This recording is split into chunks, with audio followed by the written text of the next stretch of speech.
চলে এসেছো তুমি? আজকে না তোমার রেজাল্ট দেওয়ার কথা, কি হলো? তুমি চুপ করে আছো কেন?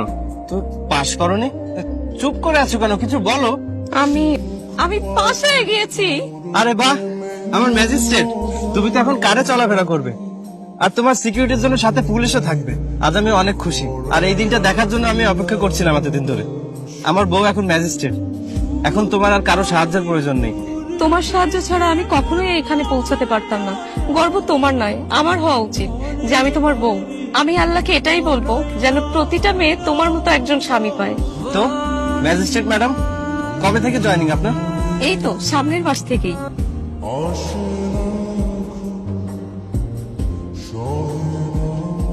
হ্যালো। হ্যালো ম্যাডাম, যখন থেকে শুনলাম আপনি আসছেন তখন থেকে খুব খুশি খুশি লাগছে। কখন আসছো তুমি? আজ আমি আসতে চেয়েছিলাম, কিন্তু কিন্তু কিন্তু কি? কিন্তু আজ অনেক দরকারি একটা কাজে মিনিস্ট্রিতে যাওয়া লাগবে। তার মানে তুমি আজও আসবে না? না, আমি আজ আসবো না, কিন্তু কিছুদিনের মধ্যে আসার চেষ্টা করব। ওকে, বাই। বাই। আপনারা এখানে একটু ওয়েট করেন, আমি আসছি। কিন্তু ম্যাডাম, আপনাকে আমরা এখানে একা ছাড়তে পারি না। আমি বলেছি না, এখানে থাকুন। This is my order. Sagar. চলে এসেছো তুমি? হ্যাঁ, বলো কোথায় সাইন করতে হবে? এখানে একটা সাইন করে দাও, তারপর এই প্রপার্টি আমার হয়ে যাবে। আর আমি ওখানে একটা ফ্যাক্টরি খুলতে চাই। বলো, এই কাজের জন্য তুমি কত টাকা চাও? আমি ভালোবাসার মধ্যে টাকা আনি না। তাহলে তোমার আর আমার সম্পর্কে কি মানে থাকলো? যাক, তাহলে কিছু তো ভাবো আমাদের এই সম্পর্কটা নিয়ে। আর এর জন্য আমি চাই এই সম্পর্কটা বিয়ে পর্যন্ত নিয়ে যেতে। বিয়ে? হ্যাঁ, বিয়ে। কেন, তোমার কি বিয়ে হয়ে গেছে? না না, তোমার কি আমাকে দেখে মনে হয় আমার বিয়ে হয়ে গেছে? না, এজন্য তো তোমাকে বলছি বিয়ে করার কথা। আরে না না, কোনো তাড়াহুড়ো নাই। তুমি 2-3 দিন ভেবে তারপর আমাকে জানো। আচ্ছা, আমি এখন যাই। আচ্ছা, সাবধানে যেও। আপনারা এখানে একটু ওয়েট করুন, আমি আসছি। তুমি চলে এসেছো?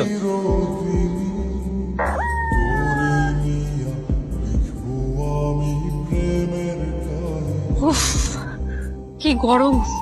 আমি তোমার জন্য পানি আনছি, তাই না? আমাদের কলের তাজা পানি।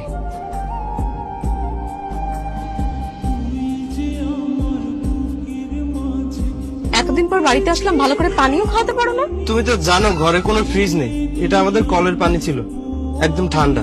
কি গরম এখানে, একটা ফ্যানও নেই। ভালো হয়েছে তুমি চলে এসেছো, এবার তোমাকে 1 মাস রেখে দেবো। 1 মাস? আমি এখানে 1 মিনিটও থাকবো না। তোমার হঠাৎ কি হয়েছে? তুমি আজ কেন এমন করছো? আগে তো এমন ছিল না। আমি তো প্রথমে ভেবেছিলাম তুমি অনেক ক্লান্ত তাই এমন করছো, কিন্তু না, এখন দেখছি তুমি আমার সাথে অচেনা মানুষের মতো ব্যবহার করছো। আমি এত কিছু শুনতে চাই না, তোমাকে 1 মাসই রেখে দেবো, তুমি যেতে পারবে না এখন। লিসেন মিস্টার দীপ্ত, আমি যেন তেন মেয়ে না, আমি একজন ম্যাজিস্ট্রেট। আমি ওখানে একদিন না থাকলে অনেক কাজ থেমে যাবে, আর তুমি আমাকে 1 মাস থাকার কথা বলছো? আমি এক্ষুনি চলে যাব। আমি জানি তোমার ওইখানে যাওয়া খুব জরুরি, কিন্তু অন্তত 1-2 দিনের জন্য হলেও থেকে যাও, আমার ভালো লাগবে। না, আমি এক্ষুনি চলে যাচ্ছি। পল্লবী শোনো,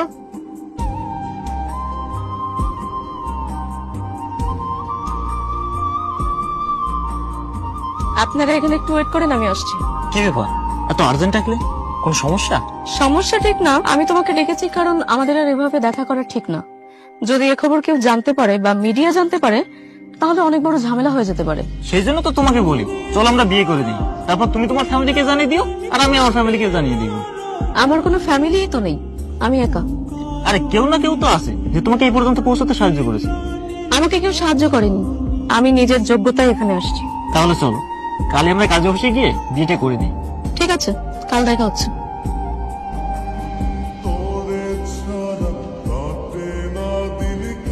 সাহেব সাহেব এমন করবেন না সাহেব, আমাকে ঘর ছাড়া করবেন না, আমি আপনার সব টাকা দিয়ে দেবো, এবারের মতো আমাকে মাফ করে দিন সাহেব। তুই যে সময় চেয়েছিলি তার থেকে বেশি সময় আমি তোকে দিয়েছি। এখন থেকে তোর এই জমি আর এই বাড়ি পুরোটাই আমার। যা এখান থেকে বের হ। সাহেব, আমার বউ বাড়িতে এসেছিল, কিন্তু আবার চলে গিয়েছে, আমি ওর সাথে ঠিক মতো কথা বলতে পারিনি। এবার আসলে আমি অবশ্যই ওর সাথে কথা বলে আপনার টাকার ব্যবস্থা করে দেবো। তোর এসব বাহানা আর চলবে না। তোর বউ এত বড় অফিসার যে এই বাড়িতে আর কখনোই আসবে না। তোকে বলেছিলাম না তোর বউ তোকে ছেড়ে চলে যাবে? কি মিলে গেল তো আমার কথা?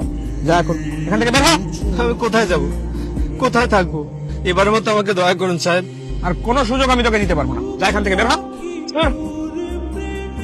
এখানে সাইন করুন, আপনি সাইন করুন।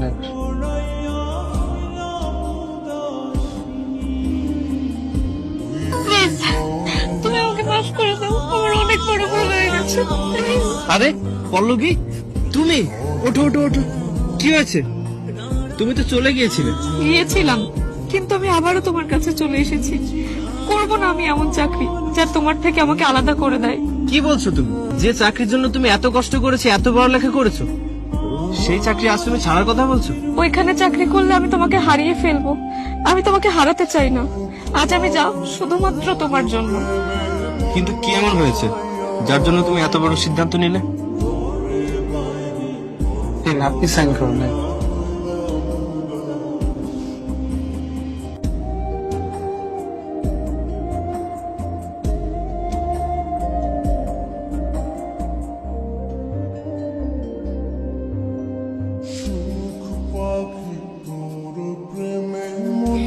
না, আমি এই বিয়ে করতে পারবো না। কিন্তু কেন, কি হলো বলো? কারণ আমি বিবাহিত। কি? হ্যাঁ, আর আমি এমন একজনের স্ত্রী যে আমার কাছে সবচেয়ে বড়। আজ আমি যা কিছু সবই তার জন্য। আমি যদি এই বিয়েটা করি তাহলে ওই মানুষটার সাথে অনেক বড় অন্যায় করা হবে, যে কখনো আমার খারাপ চায়নি। বরং সে আমাকে নিজে না খেয়ে খাইয়েছে, নিজে না পড়ে পড়িয়েছে। তাকে ছাড়া আমি শূন্য। আমি যাচ্ছি। দাঁড়াও, তুমি যে বিবাহিত, আগে কেন বলোনি? আমি অন্ধ হয়ে গেছিলাম, কারণ সে গ্রামে থাকে, তাই নিজের মান সম্মানের ভয়ে বলতে পারিনি। কিন্তু এখন আর কোনো ভয় নেই, চোখ খুলে গেছে আমার। ছাড়ো আমার হাত, আমাকে তুমি মাফ করে দাও। আমি অনেক বড় ভুল করতে যাচ্ছিলাম। সেদিন আমি তোমার সাথে অনেক খারাপ ব্যবহার করেছিলাম, ঠিক মতো কথাও বলিনি। এখন আমি সবকিছু ছেড়ে তোমার কাছে চলে এসেছি। আমার অনেক বড় ভুল হয়ে গেছে। ভুল না, মানুষ যখন খুব উঁচুতে ওঠে তখন নিচের জিনিসগুলোকে খুব ছোট্ট করে দেখে। উপরে ওঠার পরে আমরা উপরে ওঠার মইটাকেই ভুলে যাই। স্বাভাবিক। খুব স্বপ্ন দেখেছিলাম তোমাকে নিয়ে, অনেক বড় জায়গা দেখতে চেয়েছিলাম তোমাকে, কিন্তু ভাবতে পারিনি তুমি এত বড় হয়ে যাবে যে আমার স্বপ্নেও তোমাকে ছুঁতে পারবো না। তুমি চেয়েছিলে সফলতা, আর আমি চেয়েছিলাম শুধু তোমাকে। তোমার ভাগ্যে সফলতা, আর আমার ভাগ্যে তোমাকে হারানো। ভাগ্যের কি নির্মম পরিহাস, তাই না? তুমি এভাবে বলো না, ভুল তো মানুষ মাত্রই করে। আমার অনেক বড় শিক্ষা হয়েছে। বড় হতে গিয়ে আমি তোমার ভালোবাসাকে হারিয়ে যেতে বসেছিলাম, কিন্তু আমি ফিরে এসেছি তোমার কাছে। আমার ব্যাংকে যে টাকা আছে তা দিয়ে আমাদের বাড়ি জমি সবকিছু উদ্ধার করতে পারবো। তারপরে আবার আমরা আগের মতো শান্তিতে জীবন কাটাবো। আমার বিশ্বাস তুমি আমাকে ক্ষমা করবে। করবে না ক্ষমা? ভালো যে বাসি তোমাকে, তোমাকে ক্ষমা না করে কিভাবে থাকবো বলো? ভালোবাসলে ক্ষমা করতে হয়। তবে অশিক্ষিত গৃহ স্বামীর একটা কথা সবসময় মনে রাখবে, কিসের এত অহংকার? ঘুম ভাঙলে সকাল, আর না ভাঙলে পরকাল। শেকড়কে কেটে বাদ দিলে গাছ উপড়ে পড়ে যায়। তাই মাটির মানুষ হোক, এই মাটি তোমাকে জায়গা করে দেবে। চলো এখন বাড়িতে চলো।